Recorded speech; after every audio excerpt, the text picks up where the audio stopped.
దేవునికి నా వందనమన్నాతలు తెలియజేస్తూ అలాగని నేటి దినమందు రెవరెండ్గా అభిషేకించబడుతున్నటువంటి ఎస్ఎన్ గారికి అలాగనే విజయ్కి నా ప్రత్యేకమైనటువంటి హృదయపూర్వక వందనమన్నాతలు తెలియజేస్తున్నాను. మరణాత అలాగని చేరవలసినటువంటి బిషప్ శ్యామలయ్య గారికి, అలాగని ప్రకాష్ గారికి, బిషప్ గారికి, అలాగని దైవ అభిషక్తులకు, దేవుని సేవకులకు నా హృదయపూర్వక వందనమన్నాతలు తెలియజేస్తున్నాను. మరణాత అలాగని బలిపీఠ సంఘ సభ్యులైన మీ అందరికీ నా వందనమన్నాతలు తెలియజేస్తున్నాను. మరణాత అలాగనే చేరవలసినటువంటి శ్రేయోభిలాషులు, బంధువులు, స్నేహితులకు నా వందనమన్నాతలు తెలియజేస్తున్నాను. మరణాత. సరే, ఈ విలువైనటువంటి సమయంలో ఒక శ్రేష్టమైనటువంటి వాక్యం చదువుతున్నాం. బైబిల్ గ్రంథములు కలిగిన వాళ్ళతో గ్రంథములు తీయాలని దేవుని పేటనే మనవి చేస్తూ ఉన్నాం. నిర్గమాకాండము దేవుని గ్రంథమైనటువంటి బైబిల్ గ్రంథములో నుంచి పాత నిబంధన గ్రంథము నిర్గమాకాండము 40వ అధ్యాయము 12వ వచనాన్ని చదువుతున్నాం. ఒకసారి చదువుకున్నటువంటి వారు సహాయం చేయాలని. మరియు నీవు అహరోనును అతని కుమారులను ప్రత్యక్షపు గుడారము యొక్క ద్వారమునొద్దకు తోడుకొని వచ్చి వారిని నీళ్లతో స్నానము చేయించి అహరోనును నాకు యాజకుడగునట్లు అతనికి ప్రతిష్ఠిత వస్త్రములను ధరింపచేసి అతనికి అభిషేకము చేసి అతనిని ప్రతిష్ఠింపవలెను. చిన్ని ప్రార్థన చేసుకుందాం. గరుడవైన తండ్రి, నీకు స్తోత్రములు. త్రైకాత్రియేక దేవా, మీ పాదములకు నమస్కారములు చెల్లిస్తూ ఉన్నాము స్వామి. ఇది ఏర్పాటు దినము బట్టి స్తుతిస్తూ ఈ అభిషేక ఆరాధనలు తండ్రి చేరి ఉన్నామా అందరితో కొన్ని నిమిషములను మాకు స్పష్టముగా మీరే మాట్లాడుతూ రమ్మని నీ పాదములు బట్టి దేవాడుకుంటూ ఉన్నాం. చదువుకున్న లేఖనముల యుద్ధకు మీ దాసుని వస్తూ ఉండగా మీ శిలోసను మరుగు చేసి నా శిరపాదం మొదలుకొని సమస్తమును ఖాళీ చేసి నీ ఆత్మచేత నింపి నా స్వరమును వాడుకొని మీరే మాట్లాడుతూ రమ్మని, ఆయనే మాట్లాడిన మాకు మేలు, ఆయనే జ్ఞాన రహస్యములు బోధించిన మాకు మేలుని వ్రాయించినటువంటి సద్బోధకుడైనటువంటి క్రీస్తు నామములోనే స్తుతించి ప్రార్థించి అడిగి పొంది వేడుచున్న పరమ తండ్రి, ఆమేన్. మన ప్రభువైన రక్షకుడైన యేసుక్రీస్తు కృపా సమాధానములు, మహిమ దీవెనలు ప్రత్యేకముగా నేటి దినమందు అభిషేకమందున ఇరువురికి దేవదేవుని మెండుగా దీవించి ఆశీర్వదించును గాక. దైవాత్మారామో నా తనువున వాలోమో, దైవాత్మారామో. ప్రియమైన దేవుని యొక్క సంఘమా, దేవుని యొక్క విశ్వాసులారా, చదువుకుంటే లేఖన భాగములో అహరోను కుమారులకు యాజకత్వముల గురించి వ్రాయబడి ఉన్నది. దేవుడు తెలియచేసినటువంటి మాట ఏమిటంటే, అభిషేకము కంటే ముందు ఇదిగో అహరోనుకు అహరోను కుమారులను ప్రత్యక్ష గుడారము యొద్దకు తీసుకొని వచ్చి వారికి స్నానము చేయించు అని దేవుడు తెలియచేసిన వారై ఉన్నారు.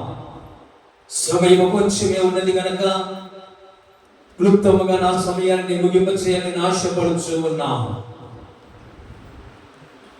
అభిషేకముల కంటే ముందు శుద్ధి ఉండాలి. శుద్ధి ఎలాగ కలుగుతుంది అంటే, ఒకటేమో దేవుని వాక్యము చేత శుద్ధి కలుగుతుంది. ఎఫెసీ పత్రిక 5వ అధ్యాయము 26 నుంచి 28వ వచనం చూస్తే అక్కడ వాక్యము ద్వారా ఉదక స్నానం అని కనబడుతుంది. ఒకటి, అభిషేకముల కంటే ముందు అభిషేకించబడువారు శుద్ధి కావాలి. ఏమిటితో శుద్ధి అవుతారు అంటే, దేవుని వాక్యము చేత శుద్ధి అవుతారు. రెండవదిగా దేని చేత శుద్ధి అవుతారు అంటే, యోహాను రాసినటువంటి సువార్త 3వ అధ్యాయము 5వ వచనములో వ్రాయబడినటువంటి మాట ఏమిటంటే, ఒకడు నీటి మూలముగాను ఆత్మ మూలముగాను జన్మించాలి. అనగా నీటి మూలముగా ఆత్మ మూలముగా ఏమి కలుగుతుంది అంటే శుద్ధి కలుగుతుంది, నూతన జన్మ అనుగ్రహింపబడుతుంది.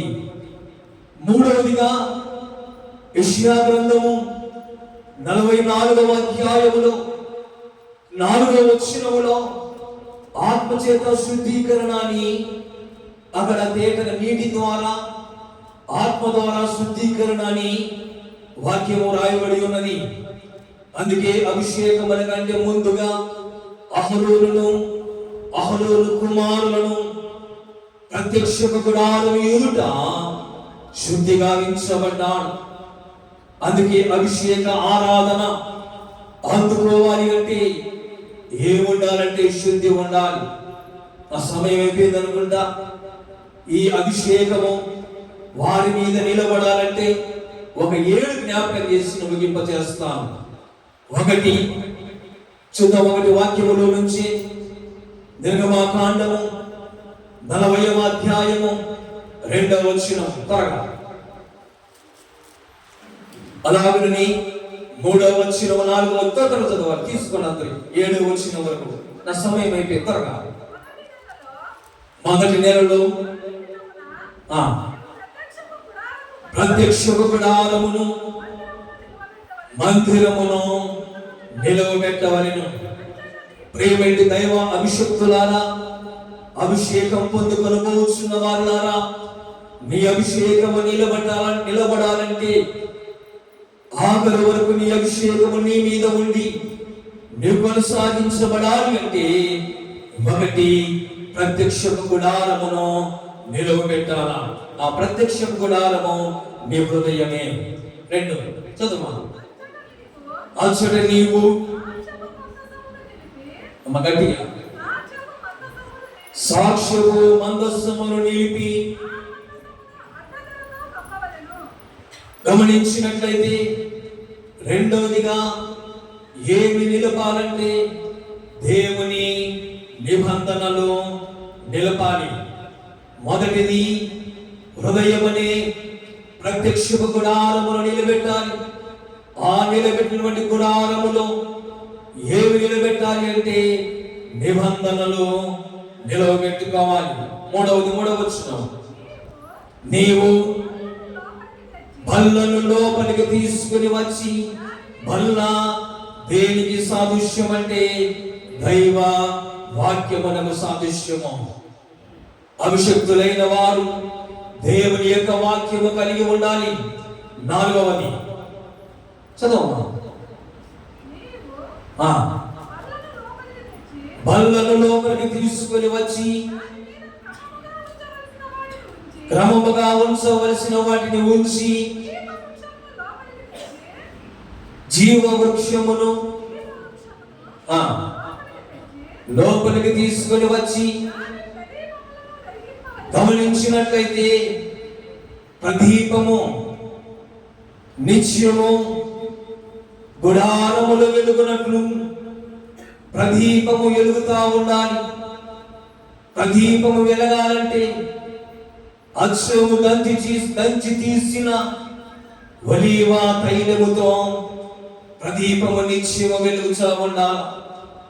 గమనించినట్లయితే ఈ అచ్చు ఒలీవ తైలము దేనికి సాదృశ్యముగా ఉన్నది అంటే సత్క్రియలకు సాదృశ్యముగా ఉన్నది. ప్రదీపము నిత్యము వెలగాలి అంటే నీ సత్క్రియలో సరిగా ఉండాలి. అభిషేకం పొందుతున్న వాళ్ళారా, నీ సత్క్రియలు సరిగా లేకపోతే నీ అభిషేకము వెళ్ళిపోతుందనే సంగతిని నేను జ్ఞాపకం చేస్తూ ఉన్నా. తర్వాత సాక్ష్యపు మందస్సమును ఎదుట ధూపము వేయు బంగారు వేదికను ఉంచి నిత్యము ధూపము వేస్తూ ఉండాలి. ఒకటి ప్రార్థన ధూపము, రెండు స్తుతి ధూపము వేస్తూ ఉండాలి అభిషక్తులైన వారు. ప్రత్యక్షపు గుడారపు దహన బలిపీఠమును ఉంచవలెను. దహన బలిపీఠము తెలియజేసే మాట ఏమిటంటే పాపపు స్థితిని బలిపీఠం మీద వేసి కాల్చివేయాలి. పాపపు స్థితి కాల్చివేయబడకపోతే నీ మీద అభిషేకము, దైవాభిషేకము ఉండదనే సంగతిని జ్ఞాపకం ఉంచుకోవాలని దేవుని సేవకునిగా, అభిషక్తునిగా నేను తెలియజేస్తా ఉన్నాను. ఏడవదిగా గంగాళము, ఎత్తడి గంగాళము దేనికి సాదృశ్యముగా ఉన్నది అంటే శుద్ధికి సాదృశ్యముగా ఉన్నది. కనుక నిత్యము దైవ అభిషక్తులు శుద్ధిగా ఉండాలి. అందుకే యాజకులైన వారు, ప్రధాన యాజకులైన వారు ప్రత్యక్ష గుడారములోనికి ప్రవేశించాలంటే ఇదిగో వారు గుడారములోనికి వెళ్ళినప్పుడు వారు తమ పాదములు శుద్ధి చేసుకోవాలి, తన చేతులు శుద్ధి చేసుకోవాలి. గుడారములో పని ముగించుకొని బయటికి వచ్చినప్పుడు కూడా వారు శుద్ధి చేసుకోవాలి, గమనించుకోవాలని దేవుని సేవకులను తెలియజేస్తూ నా మాటలు ముగిస్తూ ఉన్నాను. ఇటు మాటలు మన హృదయములో, మన వినికిడిలో భద్రపరిచి ఆయన మహిమ రాక కొరకు చేరిన మనందరినీ సిద్ధపరచును గాక.